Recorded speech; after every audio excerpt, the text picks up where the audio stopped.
और खुदावंद का शुक्र करेंगे और खुदावंद से कहेंगे तेरा शुक्र हो तेरे कलाम के लिए, पाक रूह के लिए। जोरदार तालियां, जोरदार तालियां। खुदावंद अपने वादे के मुताबिक हमारे दरमियान मौजूद है। आए उसकी आवाज के शिनवा हो। सब खामोशी इख्तियार करेंगे और बैठ जाएंगे।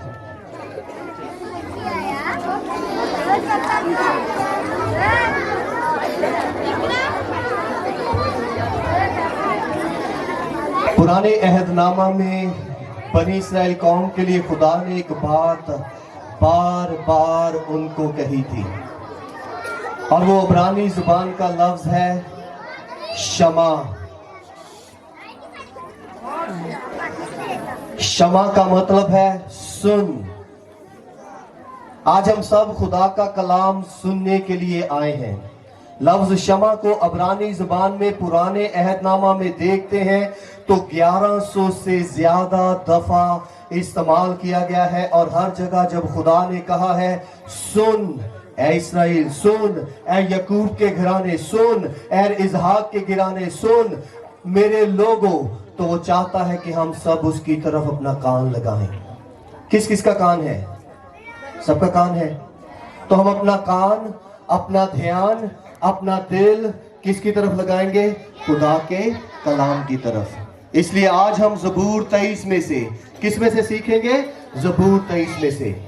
मेरे पास इतना वक्त नहीं कि वो तमाम भेद सच्चाइयां आपको सिखाई जाए, लेकिन आज हम ज़बूर 23 में से क्या करेंगे? सदाकत की राहों के बारे में सीखेंगे। हम सबके कदम हैं, आप सब यहाँ पर चलकर आए हैं। जैसे हम चलकर आए हैं वैसे ही आज हम खुदा के कलाम में से सीखेंगे कि सदाकत की राह कौन है। सदाकत का मतलब क्या है? रास्तबाजी, दुरुस्त राह। वो रास्ता जो क्या है? भलाई की तरफ लेके जाता है, अच्छाई की तरफ लेके जाता है, खुदाई की तरफ लेके जाता है, दुनिया के नूर के पीछे चलना सिखाता है। और हम उस सदाकत के आफताब के बारे में सीखेंगे जिसका नाम क्या है? जो आपको क्रिसमस की खुशियां का मौका देता है उसका नाम क्या है? जो कुंवारी मरियम से पैदा हुआ उसका नाम क्या है? जिसके बारे में फरिश्तों ने गवाही दी उसका नाम क्या है?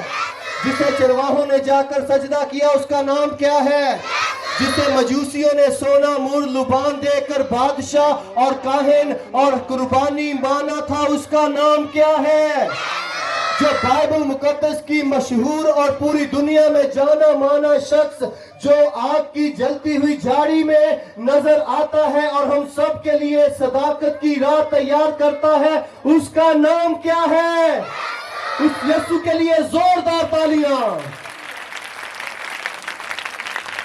आज हम ज़बूर 23 को सीखेंगे। ज़बूर 23 को सीखने से पहले मैं चाहूंगा कि चंद एक बातें आप अपने दिल में बिठा लें। सबसे पहले ज़बूर 23 खुदा के बंदा दाऊद नबी ने लिखा। दाऊद नबी को हम नबी के नाम से भी जानते हैं क्योंकि उसने नबूवत की। उसे हम बादशाह के तौर पर भी जानते हैं क्योंकि उसने 40 साल तक क्या की? खुदा की हुक्मरानी जो उसे दी गई अपने लोगों पर की। उसके बाद हम देखते हैं वो बहुत अच्छा प्रस्तार था। उसके बाद हम देखते हैं वो बहुत अच्छा बाप था। उसके बाद हम देखते हैं वो एक वफादार खुदावंद यीशु मसीह के कलाम पर चलने वाला खुदा का बंदा था। और सबसे बड़ा देखते हैं जो काम उसकी जिंदगी में नजर आता है वो बड़ा ही जबरदस्त प्रस्तार था। जब उसने ज़बूर 23 लिखा तो हम सब के लिए क्या किया? एक जबरदस्त सच छोड़ा है ताकि हम अपने अच्छे चरवाहे यीशु मसीह के बारे में सीख सकें। सो दाऊद चरवाहा था, नबी था, प्रस्तार था, बाप था, बेटा था और क्या था? खुदा का बहुत जबरदस्त तालब था। और इस ज़बूर में हम सीखेंगे वो अपने आप को भेड़ की मानद पेश करता है। और इस ज़बूर में भेड़ कौन है? दाऊद है। और आज हम सब क्या हैं? भेड़ की मानद है क्योंकि यीशु मसीह ने कहा अच्छा चरवाहा मैं हूं और मेरी भेड़ें मेरी आवाज सुनती हैं। हमने शुरू कहां से किया था? सुन ए मियां चन्नू के Grace Bible Church Sunday school. सुन माँ और बाप, सुन हर फर्दे बशर, खुदावन तेरा खुदा क्या फरमाता है। यीशु मसीह ने कहा, मेरी भेड़ें मेरी आवाज सुनती हैं। बाइबल मुकद्दस में बहुत से जानवरों का जिक्र मिलता है, जिसमें हमें अजदहा का जिक्र मिलता है, जिसमें हमें फाख्ता यानी कबूतर का जिक्र मिलता है, हमें कौवों का जिक्र मिलता है, उसके बाद हमें हिरनी का जिक्र मिलता है, फिर हमें अकाब का जिक्र मिलता है, उसके बाद जब हम देखते हैं तो भेड़ और बकरी का जिक्र मिलता है। बकरियां खुदा का कलाम उन लोगों की तरफ इशारा है जिन्होंने यीशु मसीह को अपने दिल में जगह नहीं दी। भेड़े उनकी तरफ इशारा है जिन्होंने यीशु मसीह पर अपना ईमान रखा है। आज कौन कौन यीशु मसीह पर अपना ईमान यहां पर रखता है? दूसरा हाथ भी दिखाएं। यीशु मसीह आपका चरवाहा है, यीशु मसीह आपका चौपान है, यीशु मसीह आपका निजात दहिंदा। तो हाथ लहराते हुए उसका कहे, thank you Jesus to come to die for me. हाथ लहराते हुए जोरदार तालियां खुदावंद यीशु मसीह के लिए, जोरदार तालियां। उसने कहा, मेरी भेड़ें मेरी आवाज सुनती हैं। हम स्कूल से आते हुए जब खेलते थे, कुछ दो बच्चे जो है वो खरोट खेलने के लिए चले जाते थे, कुछ गुल्ली डंडा खेलने के लिए चले जाते थे, कुछ क्रिकेट खेलने के लिए, और कुछ मौजूदा शहर में जो आम होते थे दरख्त, वहां से आम उतारने के लिए चले जाते थे। लेकिन कुछ बच्चे कहते थे गलियों में, बोलो मेरियो बकरियो, मैं करते थे ना सब। मैं भी करता था जब मैं छोटा सा था। लेकिन आज हम बकरियां नहीं, हम क्या है? भेड़ों की मानद है। क्या है? भेड़ों की मानद। भेड़ को चरवाहे की जरूरत है, इसलिए हम बकरियां नहीं कहेंगे, हम क्या कहेंगे? बोलो मेरियो भेड़ो, बोलो मेरियो भेड़ो, छोटियां ते वड्डियां सब दी आवाज आवे, मैं यीशु दियो भेड़ो, छोटियां ते वड्डियां। यीशु मसीह ने कहा कि हम उसकी क्या है? भेड़े हैं। और जब यीशु की आवाज सुनते हैं तो हम क्या कहते हैं? मैं हाजिर हूं, मैं हाजिर हूं। इसलिए आज हम ज़बूर 23 को मिलकर पढ़ेंगे। अगर आपने पहले कभी नहीं पढ़ा तो मैं चाहूंगा कि ज़बूर 23 में टोटल कितनी आयात है? 6 आयात है। कितनी आयात है? 6। 5 और 1 6 आयात को हम मिलकर पढ़ेंगे।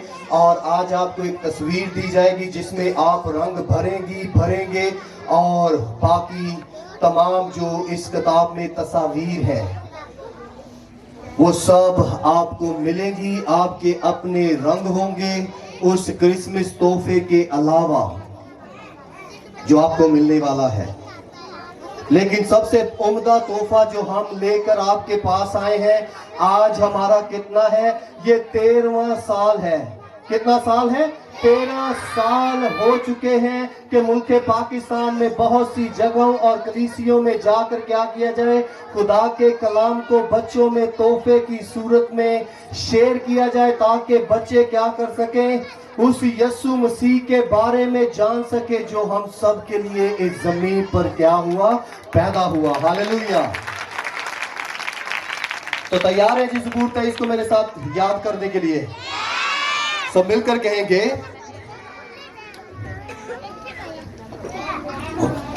खुदाबंद मेरा चौपान है, मुझे कमी ना होगी। वो मुझे हरी हरी चरागाहों में बिठाता है।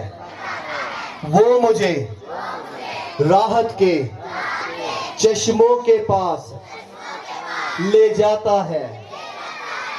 वो मेरी